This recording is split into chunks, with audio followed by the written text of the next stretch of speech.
calidad de entidad territorial como lo gozan los territorios de las comunidades indígenas, los municipios y los departamentos, para que haya un poco más de autonomía en frente a todos los procesos administrativos. Y lo último, de los 3 aspectos esenciales que he mencionado, es que se reconozca la jurisdicción especial afrocolombiana, que es un ejercicio de autocontrol territorial y de dominio del territorio que ejerceríamos a través de las autoridades que son los consejos comunitarios.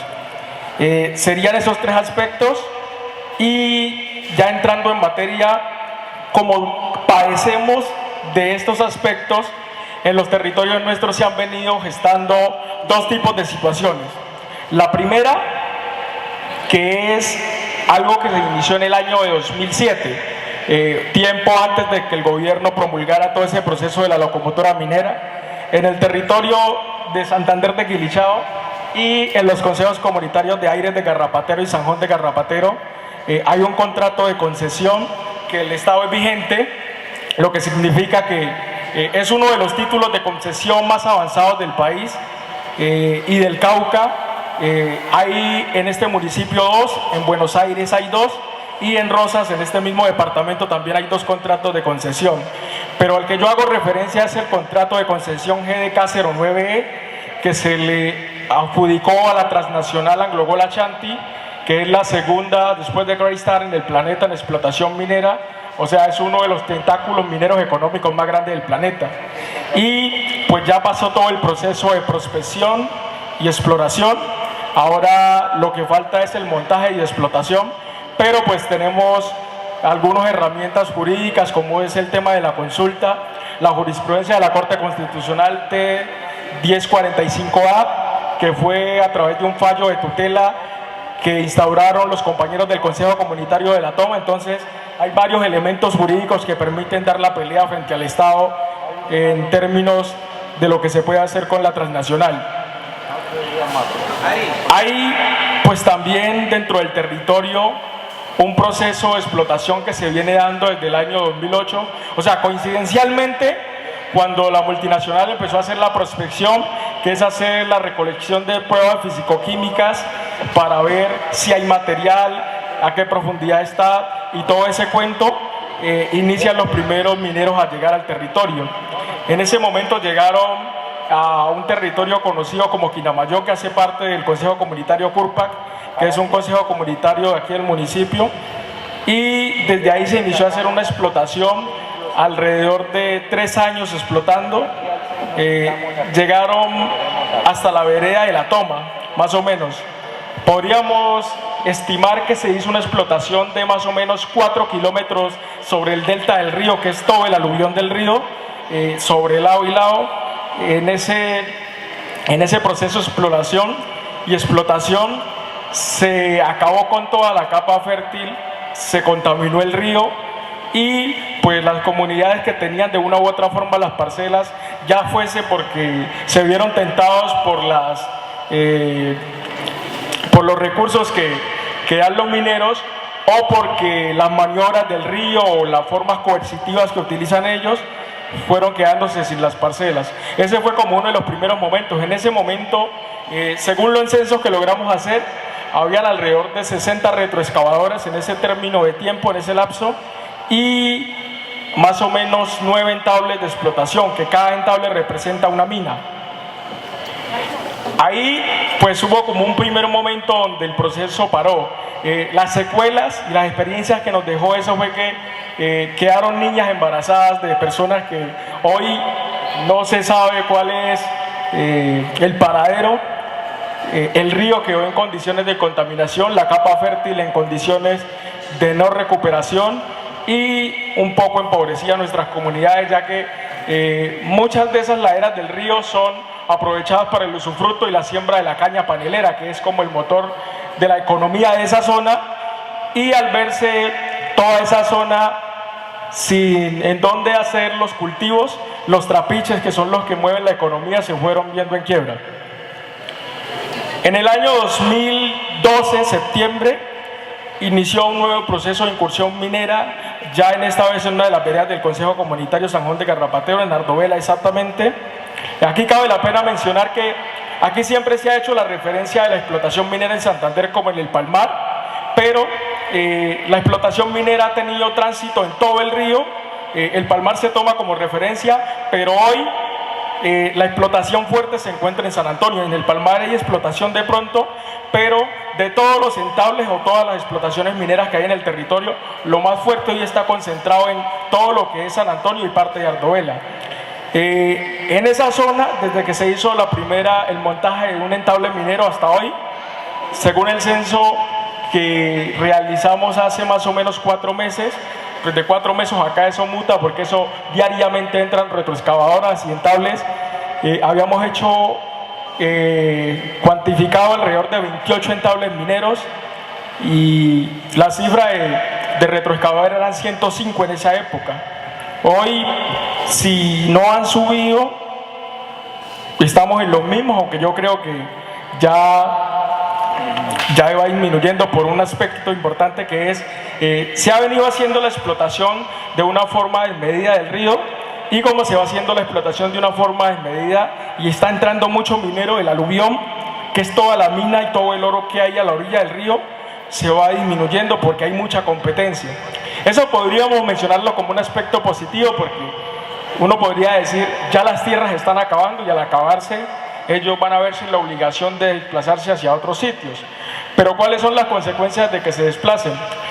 Hacen una explotación de los recursos naturales de una manera tan irracional que todos los huecos donde se hace la explotación va quedando abiertos, no hay una separación de la capa fértil de todo el material del balastro, todo eso lo cogen y lo revuelven. En la forma de condición de sedimentación que sale el agua de las clasificadoras, que son los objetos para hacer la recolección de los minerales, en la forma de contaminación y sedimentación así mismo se vierte al río, y por eso hoy los niveles de los cauces del río están incrementándose. ¿Cuáles son las consecuencias de todo eso que he mencionado? En términos ambientales podríamos decir que no hay ecosistemas en el agua. O sea, todos los pescados que uno conocía, el barbú, la rabicolorada, la cucha, que era uno de los animales más resistentes que yo he conocido, ya ninguno de esos animales hay, y si de pronto queda algún animal en esos ríos, yo no creo que esté en condiciones aptas para el consumo del ser humano. Ese sería como un aspecto frente al tema del agua. Eso desencadena otras cosas que lo voy a mencionar en lo social y en lo cultural. En lo ambiental se está destruyendo toda la capa fértil, como mencionaba hace algún momento, porque no hay ningún tipo de, diríamos, de clasificación del material que es la tierra, que es la que después de hacer la explotación se puede utilizar para tapar los huecos o para colocarla sobre todo el mineral que se extrae. Entonces todo eso está quedando en unas condiciones de no cultivo, o sea, está quedando una balastrera. Todas las especies que son nativas de la zona, como la guadua, la caña brava, el nacedero y otras especies que son biológicamente del río, del delta, de esos aluviones, ya no están ahí. Entonces, si antes uno necesitaba una guadua para la casa, para hacer un rancho, para cualquier cosa, sencillamente era ir al río. Hoy ya no hay guadua. Esas son como las afectaciones en términos de lo ambiental, que pueden ser muchas, y buscamos un ingeniero ambiental que nos describa cuáles son las afectaciones más técnicamente. Desde lo empírico nosotros podríamos establecer que esas son las afectaciones. Ahora en lo social tenemos alrededor de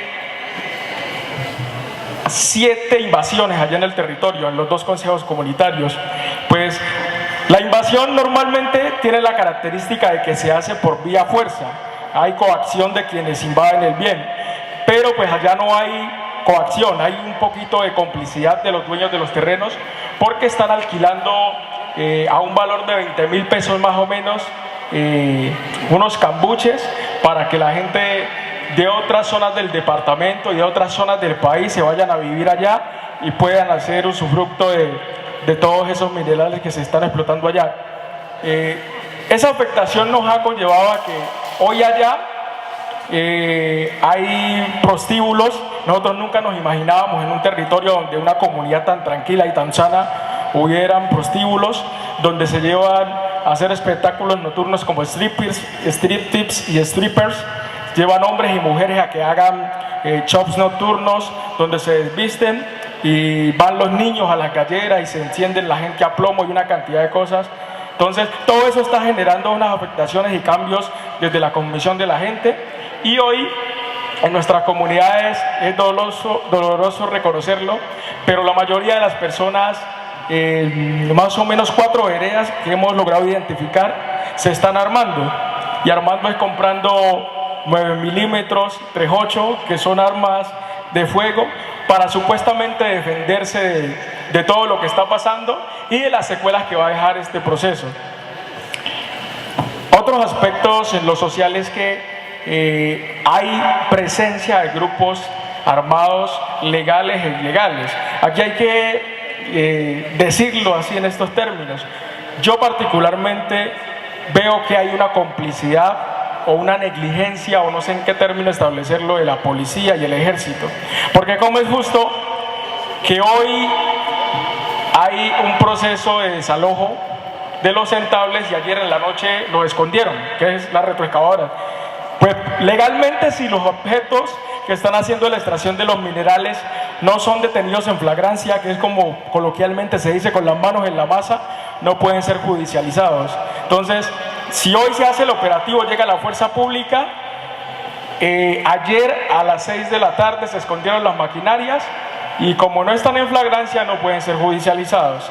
Lo otro que pasa es que cuando son detenidos en flagrancia no hay un mecanismo legal lo suficientemente coercitivo que permita que la maquinaria se incaute o la Dirección Nacional de Estupefacientes les dé extensión de dominio.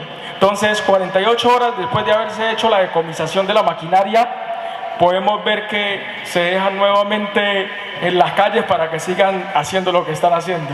Entonces, no hay lo suficiente fuerza coercitiva del Estado para reprimir eso, y además que podemos ver cómo se hace el tránsito de combustible de ACPM hacia ese territorio. O sea, para allá diariamente se entran 5 o 10 pimpinas de combustible y también carrotanques llenos de combustible. ¿Y a quién van a tanquear allá? Pues a las retroexcavadoras y a los demás mineros. Entonces, ¿cuáles son las formas de represión que está utilizando la policía de carreteras, por ejemplo, con las retroexcavadoras que entran hacia allá, con las clasificadoras y con los demás objetos que se utilizan para hacer la explotación? Frente al tema de los demás organismos del Estado que deben estar haciendo control, la CRC, con mis propios ojos los he visto que van allá al territorio, no sé si hacen informes, no sé qué es lo que van a hacer allá, pero uno ve cómo desvían el río, cómo están acabando con las fuentes hídricas, cómo están acabando con las especies nativas, y hay una total negligencia. En ocasiones anteriores manifestaba el alcalde del municipio de Santander de Quilichao, que ese es un problema que no es de resorte local, que se le salió de las manos por la proporción, y en un espacio como este el gobernador también manifestaba que era de parte de los organismos centrales del Estado, como la Agencia Nacional de Minerías, la Agencia Nacional de Licencias Ambientales ANLA, el Ministerio de Minas y todas estas entidades del Estado central. Hemos mandado derechos de petición, instaurado denuncias ante la Fiscalía General de la Nación, Santander de Quilichao, Procuraduría Provincial, CRC, Personería, Alcaldías, y la respuesta, aquí está, voy a dejarla como copia al archivo. La única entidad que ha respondido de las últimas acciones que se han hecho es la CRC, en la cual vemos un documento sin ningún tipo de eficacia, porque lo que pedimos es eficacia frente al tema, no hay ningún tipo de eficacia, y las demás instituciones que se les hizo el radicado de los documentos, pues esta es la hora. El Código Contencioso Administrativo y la Constitución manifiestan que el derecho de petición tiene un término de 15 días hábiles para que se dé la respuesta, y yo me atrevería a decir que ya van más o menos 100 o 200 días hábiles y todavía no hemos obtenido respuesta de estas entidades del Estado. Entonces, lo que queda ahora es hacer pues las denuncias de forma más escuetas ante la rama judicial, pero pues en eso está en peligro la vida y la integridad de muchos de los líderes, porque en última son los que se ven señalados con todos estos problemas. Frente al tema de las acciones y ejercicios que se han hecho frente al tema de la explotación por parte de la multinacional, en el año 2010 mandamos un derecho de petición a la Dirección de Etnias del Ministerio del Interior, a la Corporación Autónoma Regional del Cauca, a la vicepresidenta y otras entidades, y paradójicamente lo que manifiestan las entidades centrales del Estado es que la máxima autoridad a nivel municipal de policía y de CRC son los alcaldes municipales y son los que son competentes para hacer desalojos, allanamientos o las diligencias pertinentes. Y a nivel municipal y territorial, los entes territoriales, municipios y departamentos manifiestan que eso es de resorte más nacional y ellos no tienen nada que ver frente al tema. Entonces, por parte del Estado ha habido una total negligencia, ha habido una total inoperancia y ha habido una falla en el servicio por parte del Estado. Y también hay que reconocer aquí que las comunidades de una u otra forma hemos sido un poco flexibles frente al tema, porque cuando se inició o se iniciaron los primeros procesos de explotación, una de las formas o de las cosas que no dejó que operáramos quienes teníamos la intención de hacerlo era que si usted dice algo, detrás de eso hay un aparato militar bélico muy pesado y lo que hace es colocar su vida en peligro.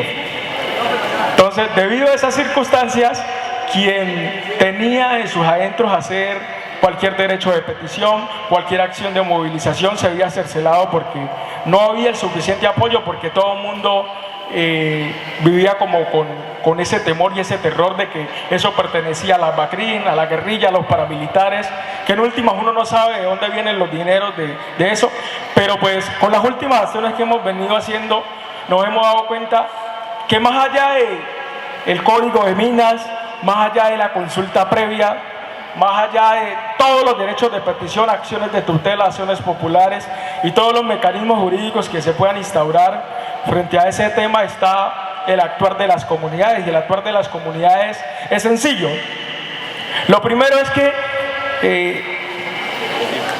hay unos minerales en esos territorios y esos minerales generan riquezas, y como es algo que genera riqueza, por naturaleza alguien va a ir por ellos.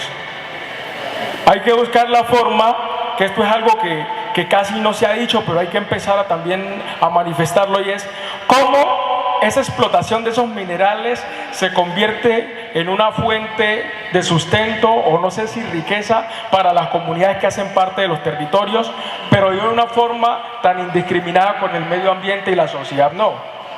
Cómo el gobierno, cómo las comunidades nos empezamos a pensar en unos modelos de explotación y unos modelos de desarrollo que no generen unos impactos tan fuertes al medio ambiente. Yo creo que ese puede ser un primer elemento. Frente a lo otro, ¿qué es lo que está pasando? Es sencillo, que la gente no venda las tierras. O sea, yo no he escuchado de los militantes o pertenecientes al Consejo Comunitario San Juan de Garrapatero el primero que haya llegado un minero con una Glock, una K-47 u otro tipo de armas, como se suele decir, a ponérsele en la cabeza y decirle, o sea, si usted no me vende su tierra, lo mato. O sea, yo no conozco a la primera persona. Entonces, la solución para eso es no vender. Es tan sencillo como eso, yo no vendo. Y si no vendo, nadie va a venir a explotar. Y tenemos muchos ejemplos. Cuando se dio el primer trance que les manifestaba anteriormente, de 2008 a 2011, se paró, no porque el ejército, ni la policía, ni la alcaldía, ni la gobernación y las entidades del Estado hubieran hecho represión. Se paró porque hubo una gente de la comunidad que dijo, yo no voy a vender, y como yo no voy a vender, entonces no hay que explotar. Entonces, esa es como una de las soluciones frente al tema. Y ya, pues para concluir, manifestarles que nosotros desde el Consejo Comunitario San Juan de Garrapatero estamos en asamblea permanente, porque hemos dicho no más explotación, y hoy estamos tratando de proteger una de las únicas fuentes de agua que le queda al municipio, que no es ni al Consejo Comunitario. Santander de Quilichao tiene como 5 ríos, de los cuales la mayoría están contaminados. Si vemos el río Agua Clara o Agua Sucia, si vemos el río Quilichao, si vemos Aquinamayó, la mayor parte de los ríos del municipio están contaminados y los únicos que quedan son Páez, Mandivá y por acá Agua Limpia, que es uno de los ríos que la característica que tiene es su nacimiento a su desembocadura está lleno de guadua, que es una mata de guadua macho, y esa mata de guadua tiene una procedencia de más de 300, 400 años de estar ahí. Y si permitimos que se nos destruya el río, lo primero es que la comunidad del Palmar, que es la más cercana al río, se va a ver en la obligación de desplazarse y le traeríamos un problema social al municipio de Santander de Quilichao y a la región norte del Cauca muy grande. Lo otro es que se acabaría una de las únicas fuentes hídricas que tenemos allí en el territorio. Entonces, la idea es poder acompañar en este proceso. Nosotros vamos a estar a través de la ASIM, ACOM, UAFROC, PCN, CIMAC, demás organizaciones que en este momento pues se me pasan, invitándolos porque nosotros vamos a hacer una movilización y esa movilización nos va a permitir que en los terrenos donde se pretende hacer la explotación cercanos al río, la comunidad se va a apoderar de ellos, o como dicen los indígenas, vamos a hacer el proceso de liberación de la Pachamama allá en esos terrenos. Entonces hay que estar pendientes para cualquier momento la convocatoria. Pues esa era un poquito la exposición. Muchas gracias. Muchas gracias, Alexis. Mientras este suculento almuerzo va haciendo digestión, vámonos pensando el qué hacer.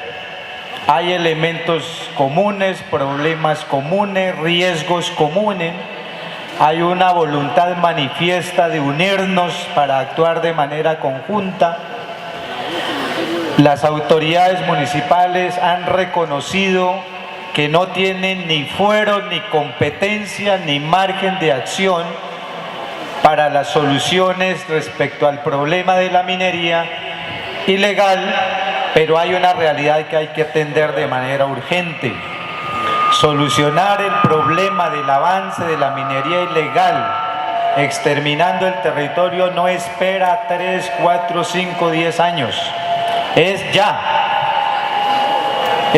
pero el ya tenemos que despejarlo, el cómo, el cuándo, el dónde, el con quién. Y propuestas han ido saliendo que ahorita las vamos precisando. Seguidamente, Eduard Mina, del municipio.